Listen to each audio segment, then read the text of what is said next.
연체율이 70%래잖아요. 그러니까 여기는 돈 투자하면 70%는 그냥 뛴다고 봐야지.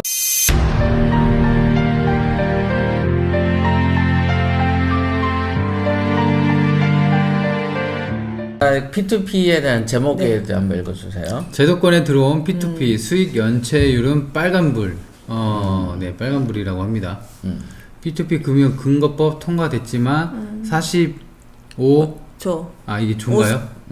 충전이 책을 좀 많이 읽어야 될 것 같아. 네, 괜찮습니다. 저는 몇 페이지 있어서 검색하면 됩니다. 네. 어쩐데? 찾아보기. 뭘? 한문이요. 사야. 45사. 45사? 회사. 45개 군대 회사. 평균 연체율이 8.8% 달해. 업계 1위 대형 업체도 12.2%, 수익률 마이너스 전환 상품도 고수익 홍보로 인기 끌지만 예금 보호 안 돼, 원금 잃을 수도. 굉장히 위험한데요? P2P가 뭐예요? P2P? P2P가 말 그대로 그 약자죠. 개인과 퍼스널 투 퍼슨 투 퍼슨. 퍼슨 투 퍼슨. 개인 간 거래. 또는 이제 피어 투 피어. PIER. 피어가 이제 동료라는 뜻이거든. 그러니까 동료 대 동료. 그러니까 이런 거고. 이제 그 우리가 대출 받을 때 은행한테 대출 받잖아. 그리고는 또 명동 사채나 일반 사채한테 받는데. 근데 이제 보통 사채는 금리가 너무 고금리잖아. 네, 엄청 세죠. 그리고 이제 우리가 흔히 하는 사채 수준들은 이런 어떤 비즈니스를 이해하지 못해. 그냥 돈놀이 하는 거지. 신용대출. 근데 이제 그 P2P에 대해서 내가 아마 우리 그 독이안의 경매왕에서도 P2P를 치면은 내가 이걸만 가지고 1시간 떠든 적이 있어. 그 영상이 있어. 그러니까 이제 P2P는 말 그대로 개인과 개인이잖아. 그러니까 개인이 개인한테 돈을 빌려주는 거야.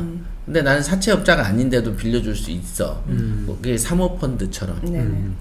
이렇게 우리끼리 돈을 모아. 그래가지고 바로 필요한 사람한테 바로 빌려줘야 되는데 누가 돈 필요한지 모르잖아. 그러니까 P2P 업체가 있지. 가운데. 그렇지. 그러니까 P2P 업체가 우리가 대출을 누구한테 해주고 이익이 생기면 나눠 먹을 겁니다. 돈 투자하세요. 그러면 충전이가 P2P 업체에 돈을 투자하는 거지. 중개상이 있단 말씀이신 거죠. 그러니까 은행 같은 역할을 하는 P2P 업체가 있어. 근데 얘네는 은행 같은 거지 은행이 아니잖아. 그러니까 은행에 대한 노하우가 있어 없어? 없어요. 대출 노하우도 없지. 채권 상환 노하우도 없지. 회수할 수 있는 능력. 회수 능력 없죠. 근데 금감위가 이 모양이 또 실체가 뚜렷하지 않으니까 금감위에서 철저한 관리 감독을 할 수 있어 없어? 없지. 그러니까 애매모호한 비트코인 업체 같은 거야. 그러니까 애매모호한 어떤 그 조직으로 돈을 모아서 내가 투자해볼게요 하고 여기서 A라는 기업한테 빌려줘. 그런데 보통 빌려줄 때 여신심사 하잖아. 담보심사 하잖아. 그 능력 있어 없어 얘네가? 없지. 그런데다 여기서 충전이가 이 P2P 사장한테 막걸리 한 대 받아주면은 마음이 가 안 가? 가지. 그냥 1억 더 빌려주고 기분 10억 더 빌려주고 그럴 거 아니야. 그러니까 이게 주먹구구식으로 이루어져. 예측 능력도 없고 그냥 특히 이 은행업이라는 것은 100년이 넘은 기업이야. 해외에서 그잖아. 1800년대에 은행이 처음 생길 거나 아마 몇백 년 됐지. 그냥 은행가라고 그러는 표현들이 있잖아. 그러니까 우리 왜 미국의 서부 영화도 보면은 조그만한데 은행 털로 총 들고 와서 털어가지고 오고 그러잖아. 이제 은행이라는 게 옛날에는 일종의 사업 같은 거예요. 지금의 정부기관이 이런 게지만. 그러니까 지금 P2P 같은 것도 사실 그런 거지. 새마을금고도 보면 동네 조합원들끼리 돈 모아서 돈 빌려주고 조합원들한테 이자 받고 요런 형태잖아. 그렇지만 이제 그런 거는 신용금고 뭐 이런 거. 그런 거는 그래도 금감위의 제재를 받고 관리 감독을 받고 그다음에 뭐 안전하게 공개되어 있으니까 일반인도 적금들로 가고 이렇게 하는 거지만 여기는 우리끼리 돈 모아가지고 중개상을 통해서 대출을 해주다 보니까 이 우리끼리 이 돈이 애매모호하고 제3자가 돈을 투자할 수가 없는 상황인 거지. 그러니까 여기에 보면은 진입이 금융위에 의무 등록은 하지고 최소 자기 자본 5억 이상 있으면 들어가는 거야. 그러고 나서 이제 보면 이 업체들이 보면 테라펀딩, 어니스트 펀드, 피플 펀드, 8%, 랜딧, 비욘드 펀드, 뭐 이름은 그럴싸한데 이게 이제 왜 이거를 내가 옛날부터 방송에서 계속 꾸준히 하냐면 경매를 배우러 와가지고 경매의 고수가 되기는커녕 경매하다가 분양으로 또 가지. 그렇죠. 경매하다 금매로 가지. 토지도 경매하다가 재개발하지. 경매하다가 아파트로 쑥 튀어나가지. 경매하다가 P2P 대출해. 이런 데 투자한단 말이야.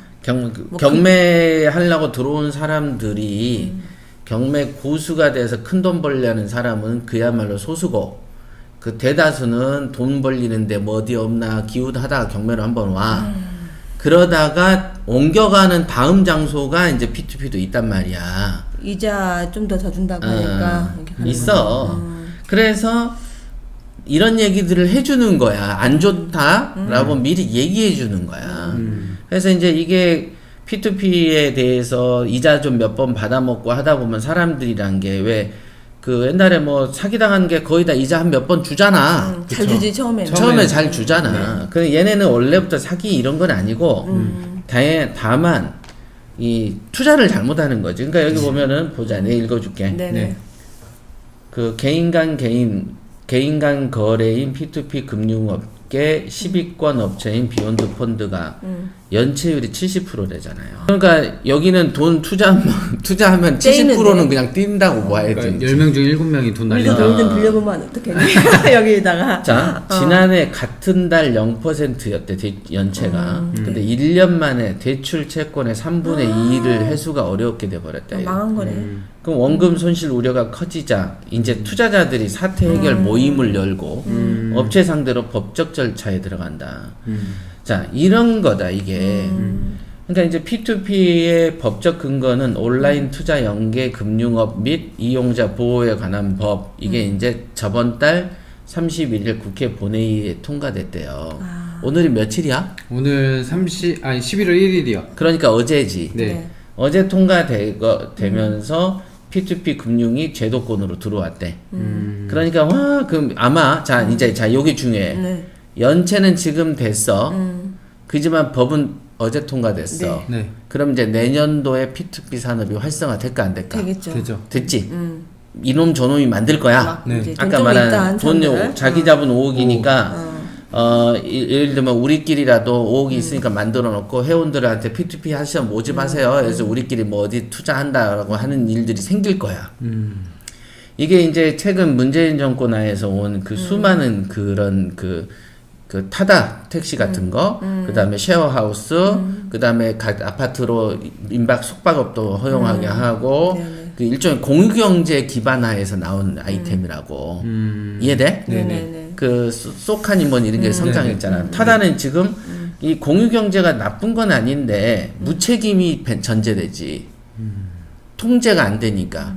관리 감독이 안 된다는 얘기. 그렇지. 그러니까 관리 감독이 되면서 공유가 돼야 되는데 너무 자율만 주면 이거 또 부실이 터지잖아. 네, 그렇죠. 그러니까 지금 요게 아마 법이 작년에 통과됐어. 어제. 자, 그러면 내년에는 P2P 업체가 많이 생길 거야. 비트코인 업체처럼. 네. 그러면 이제 내년 중반쯤 되면은 교육생들이 물을 거야. P2P. 아니면 옛날 펀드 일 직장인의 1펀드 들었잖아. 네. 네. 그러니까 돈 나 1억 있는데 1,000만 원은 P2P 업체 해보고 1,000만 원은 주식하고 경매하고 요런 얘기들이 아마 내년에 들릴 거라. 예고해줄게. 1호가 누굴까요? 이 얘기를 해놨으니까 들은 사람은 해도 안 했다고 얘기할 거야.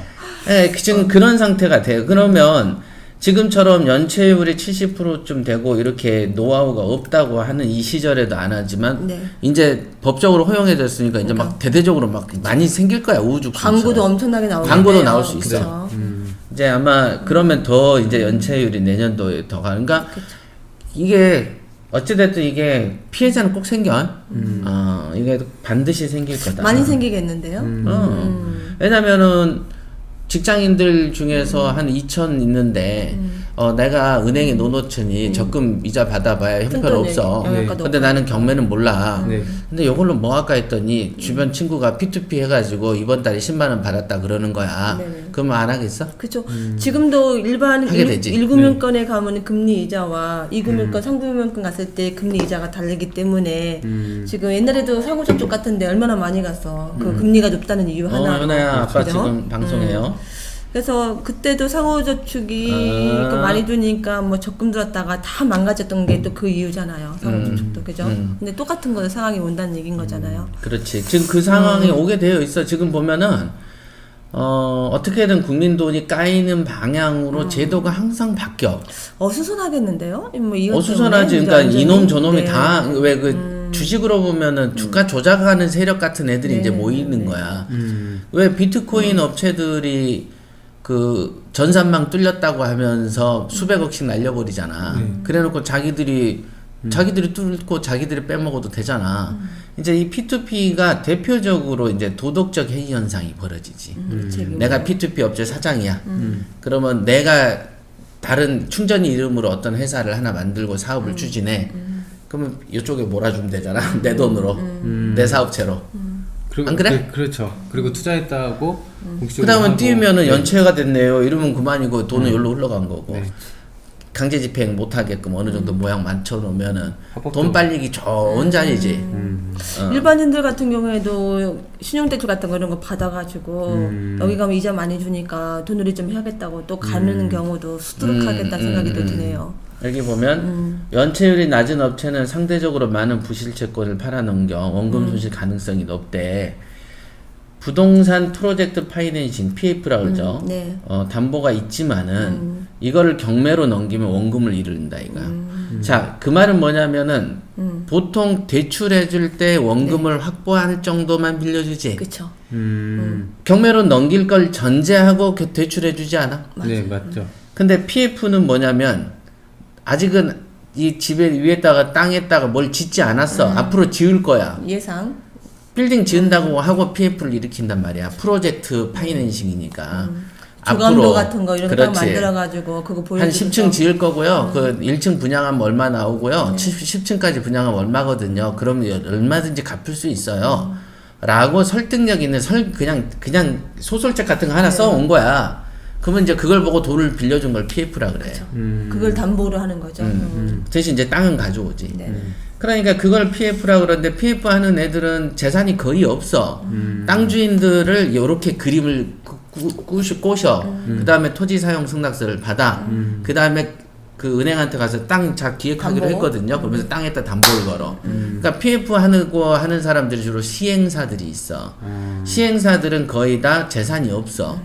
그래서 시행한다는 사람들을 보면은 허름한 잠바떼기에 얼굴이 그 균이 없어. 흑색으로 바뀌어서 돌아다녀. 그러면서 입에서는 수백억 얘기가 나와. 이게 보편적인 부동산 쪽에서 있는 방식인데, 그게 이제 여기 특히 PF 같은 경우는 경매로 넘기면 원금을 잃는단 말은 뭐냐면 담보 없이 빌려준다는 거지. 담보 가치가 떨어지는데 많이 주든가. 그러니까 이게 이게 여신에 대한 노하우가 없기 때문에 나타나는 증세. 이런 거. 그래서 아마도 요거는 정부 입장에서 P2P 업체에 대해서 금융 교육을 좀 지식 교육을 강하게 시킨다든가, 아니면 교육 가지고 되겠어 이게? 그렇죠. 통제가 돼야지. 네, 그렇죠. 여기에 보면은 등등등 많이 있어요. 네. 그래서 최소 자기 자본금이 5억에서 출발한다 그러면 이제 여기서 사기꾼들 양산하는 거야.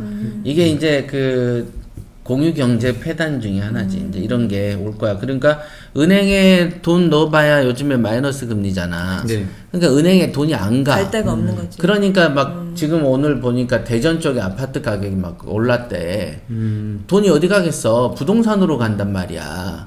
그러니까 이제 서울 수도권에는 단가가 비싸니까 돈은 있지 어디 갈 데가 없어. 그러니까 이제 막 촌동네에 있다 막 사기 시작하니까 오르기 시작하는 거지. 부동산이 오르고. 그러면 이제 부동산이라는 게 오를 만한 이유가 있을 때 올라야 되는데 그냥 오르는 돈이 갈 데가 없어서 사다 보니까 오른 케이스지. 그러니까 이거를 거품이라고 표현하는 또 빠지면 거지. 이제 손해가 나는 거지. 또 투자했던 사람들은. 이제 거품이 없다라는 것은 어떤 사람이 진정한 수요층에 의해서 형성이 돼야 되고 필요에 의해서. 필요에 의해서 와야 되고, 그런데 인구의 유입이 없는 상태에서 돈 갈 데 없어서 손이 자꾸 이렇게 교환하고 되는 거, 그런 형태는 가격이 오르지만은 거품이라고 보여지는 빠질 수밖에 거죠. 없는 빠지지. 상황인 거죠. 내리막이 좀 있어요. 자, 이게 이제 네. P2P에 대한 건데, 자, 그 사이 한번 댓글 좀 읽어주세요. 내